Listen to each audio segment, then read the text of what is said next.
Hello दोस्तों, कैसे हैं। मैंने आपको जैसा वादा किया था कि मैं आपको रिकॉर्डेड लेक्चर एक प्रोवाइड करूंगा नर्वस टिश्यू के लिए। तो चलिए नर्वस टिश्यू खत्म करते हैं।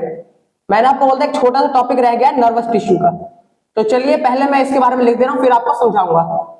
नर्वस टिश्यू में neuron is highly highly specialised highly specialised cell. Highly specialised cell होता है structural and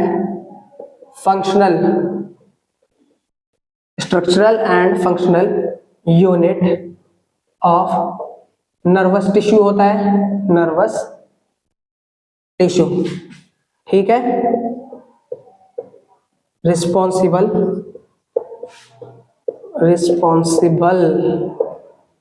for transmission of signals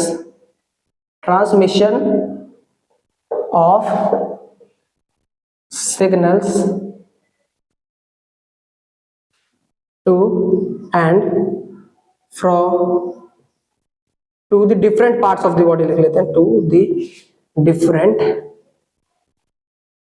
the different parts of the body।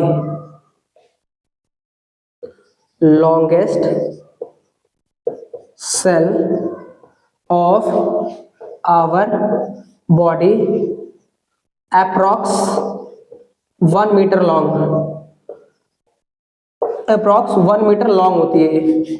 तो अभी तक हमने बच्चों क्या क्या देखा, हमने सभी टाइप के टिश्यू के बारे में जान लिया। तो अब हम नर्वस टिश्यू की शुरुआत करते हैं। Neuron is a highly specialised tissue, मतलब हमारी बॉडी में ये जो एक टिश्यू है बहुत ज्यादा स्पेसिफिक, मतलब हाई, मतलब कह सकते हैं ना कि एक होता है ओल्ड जमाने के लोग होते हैं, एक होते हैं एडवांस जमाने के लोग। तो ये एडवांस है, बिल्कुल हाईली स्पेशलाइज्ड है, मतलब बिल्कुल स्पेशल टिश्यू एक कहा जाए तो सेल है। अब इसको कहते हैं structure and functional unit of tissue. ठीक है, नर्वस टिश्यू। अब देखिए नर्वस टिश्यू में स्ट्रक्चरल एंड फंक्शनल यूनिट कौन है? न्यूरॉन। ठीक है। मसल वाले में क्या होता है? मायोसिन हो जाता है, ऐसे ये सब हो जाते हैं।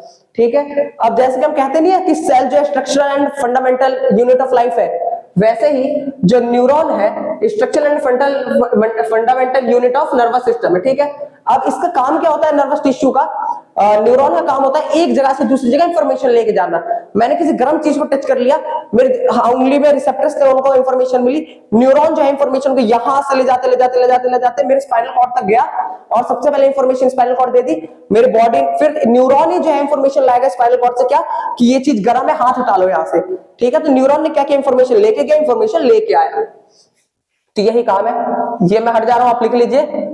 लिख लिया होगा आपने। अब इसका एक डायग्राम आपको बनाना है, डायग्राम इसको बना लीजिए। डायग्राम मैं बना के बता दे रहा हूं। डायग्राम देखिए, इसका डायग्राम ऐसे बनेगा। ठीक है। तो आपको इसका डायग्राम अच्छे से बना लेना है, कुछ नहीं करना, बस इसके डायग्राम में अब ऐसे ऐसे ये सब बहुत आसान है इसका डायग्राम। ठीक है। तो ये रहा इसका डायग्राम, ये रहा ये। इसको थोड़ा मोटा बनाइए। अब यहां से, ठीक है, ऐसे। अब यहां से इसको ऐसे ऐसे,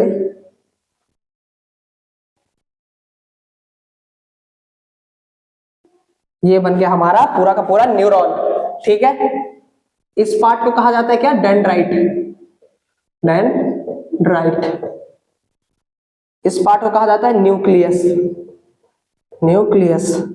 ये जो यहां पे है इसको कहा जाता है सेल बॉडी। इसको साइटोन भी कहते हैं, सोमा भी कहते हैं। Cyton, soma, cell body. इसको कहा जाता है क्या? एक्सॉन। इसको कहा जाता है माइलिन शीथ।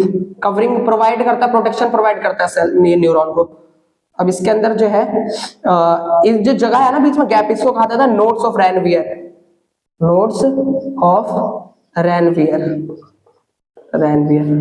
अब यहां पे इसको कहा जाता है क्या? Axon terminal. एक्सॉन टर्मिनल, या फिर नर्व एंडिंग भी कह सकते हैं। तो इसी के साथ हमारे डायग्राम जो है पूरा हो गया नर्व, इसका नर्वस टिश्यू में एक न्यूरॉन का। ठीक है, इसको कहा जाता है न्यूक्लियस, इसको कहा जाता है डेंड्राइट, इसको कहा जाता है क्या, सेल बॉडी साइटोमियासोमा। ये एक्सॉन हो गया, माइलिन शीथ हो गई, नोड्स ऑफ रैनवियर हो गया, ये एक्सॉन टर्मिनल हो गया। आई होप आपको क्लियर हो गया होगा। पहले आप इसको राइट डाउन कर लीजिए।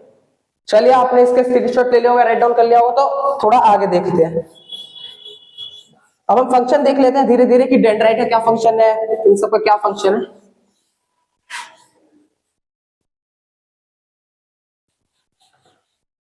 तो चलिए पहले हम लिखते हैं dendrite.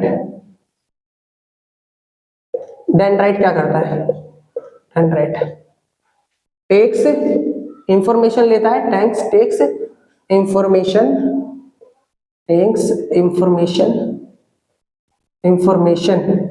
From previous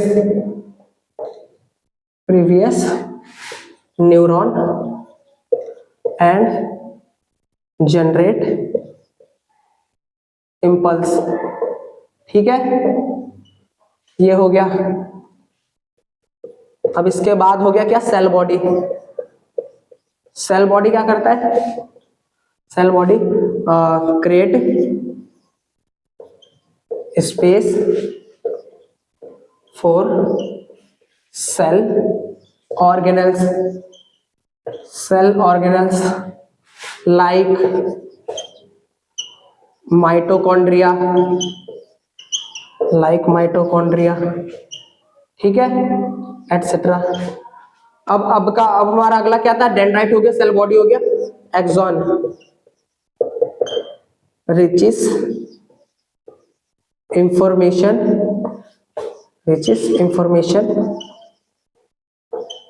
from cell body to nerve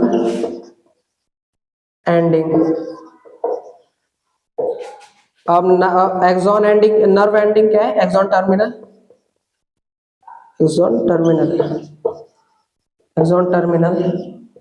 क्या है ये? प्लेस, या फिर हम लिख सकते हैं एंड